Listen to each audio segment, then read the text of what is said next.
लहरा के बादल हो गया था, वो जब लहरा के बादल हो गया था, कई सदियों का एक पल हो गया था। वो जब लहरा के बादल हो गया था, कई सदियों का एक पल हो गया था। और जहां से उसने मेरा साथ छोड़ा, वहीं से शहर जंगल हो गया था। आइए, साथ छोड़ने की जरूरत नहीं है, साथ जोड़ने की जरूरत है। आप जब तक रहेंगे, इसी तरह के अच्छे शोरा से आपकी मुलाकात कराता रहूंगा। अब आइए, जनाब प्रदीप साहिल साहब जो एक खूबसूरत शायर हैं, उनसे मुलाकात कीजिए। उनकी फिक्र, उनकी शायरी, उनकी सोच, उनकी हर एक चीज को आप देखिए। और आपसे गुजारिश है कि दादो तहसीन से भी नवाजते रहिए। मुशायरा और कवि सम्मेलन में दादो तहसीन से नवाजना ये बहुत जरूरी है।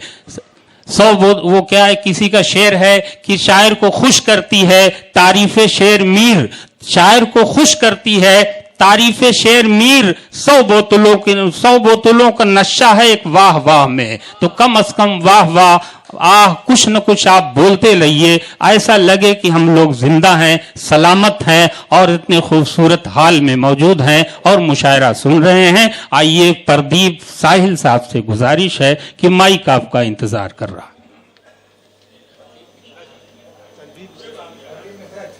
देखिए, जो डॉक्टर साहब ने लिखा है वही प्रदीप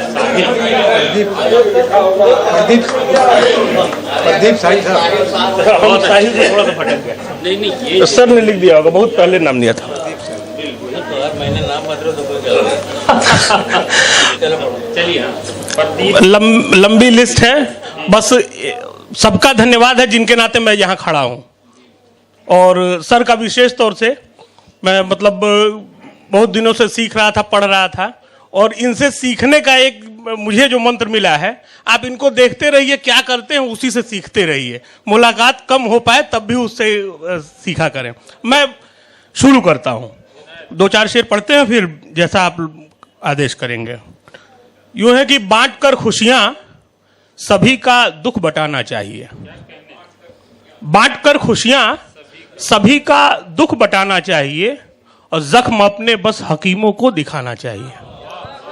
बांटकर खुशियां सभी का दुख बटाना चाहिए, जख्म अपने बस हकीमों को दिखाना चाहिए।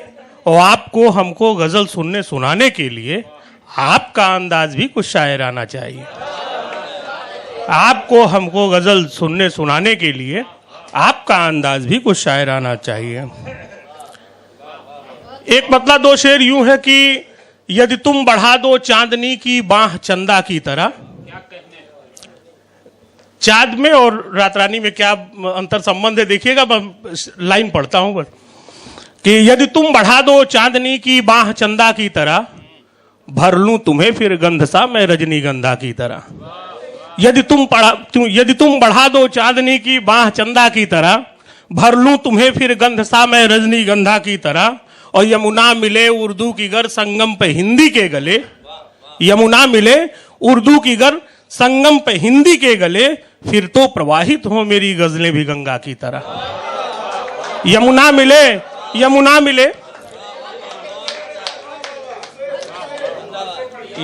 मिले उर्दू की गर संगम पे हिंदी के गले, यमुना मिले उर्दू की गर संगम पे हिंदी के गले, फिर तो प्रवाहित हो मेरी गजलें भी गंगा की तरह। और शेर यूं है कि झंडा अगर फहराइए तो ध्यान ये रख लीजिए, झंडा अगर फहराइए तो ध्यान ये रख लीजिए, इस आसमां का रंग हो जाए तिरंगा की तरह। झंडा अगर फहराइए तो ध्यान ये रख लीजिए, इस आसमां का रंग हो जाए तिरंगा की तरह। सर आप संकेत कर दीजिएगा कहाँ बंद करना है। मैं ये गलती ना हो कि मैं लंबा ले जाऊं। शेर यूं है कि जख्म मुझको भले ही नया मिल गया, जख्म मुझको भले ही नया मिल गया, एक मुलाकात का फायदा मिल गया। जख्म मुझको भले ही नया मिल गया, एक मुलाकात का फायदा मिल गया।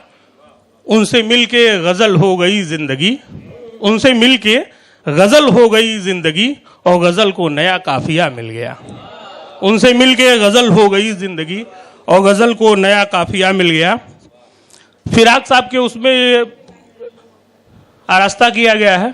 मैं वहां से फिराक साहब ने एक शेर कहा था कि आए थे हंसते खेलते मैं खाने में फिराक, जब पी चुके शराब तो संजीदा हो गए। मैं एक मतलब 2 शेर वहां से पढ़ना चाहता हूं कि भरा देख कर जाम मचला नहीं हूं, भरा देख कर जाम मचला नहीं हूं, और कभी हद से ज्यादा भी छलका नहीं हूं। भरा देख कर जाम मचला नहीं हूं, कभी हद से ज्यादा भी छलका नहीं हूं, और तुम्हें होश है फिर भी बहके हुए हो, तुम्हें होश है फिर भी बहके हुए हो, नशे में हूं लेकिन मैं बहका नहीं हूं।